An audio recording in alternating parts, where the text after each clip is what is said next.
Hi, Dan from Lencco Performance.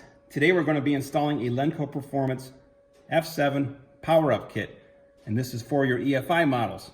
We've got the kit laid out and we've got our tools laid out.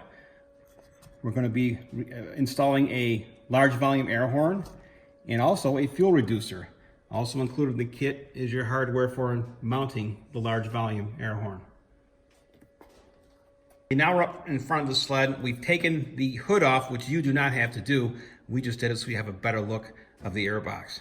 In a quarter turn, we can take out our air horn, the stock one, and you can see the difference in volume. They make this way to keep the noise down, what they call the intake roar.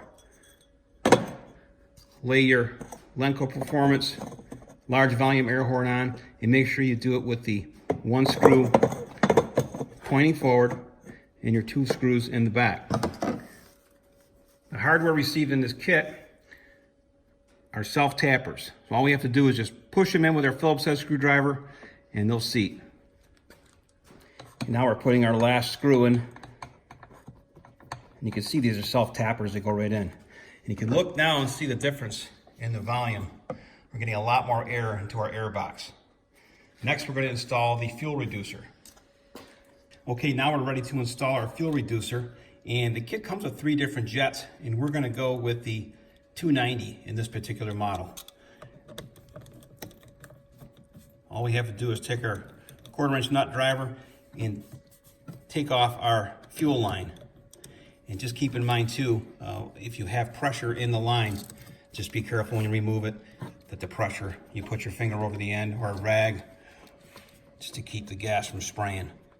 This guy here hasn't started in a while, so there's not much pressure in there at all. And we're going to put our fuel line up there. And all we do is just plug in the reducer right in, let it snap in, and then you're going to put your fuel line right back on.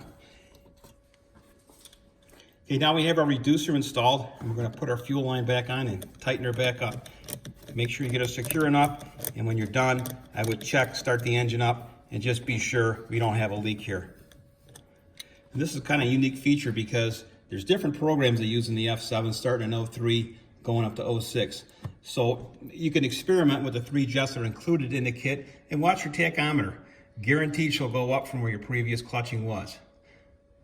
And we're done.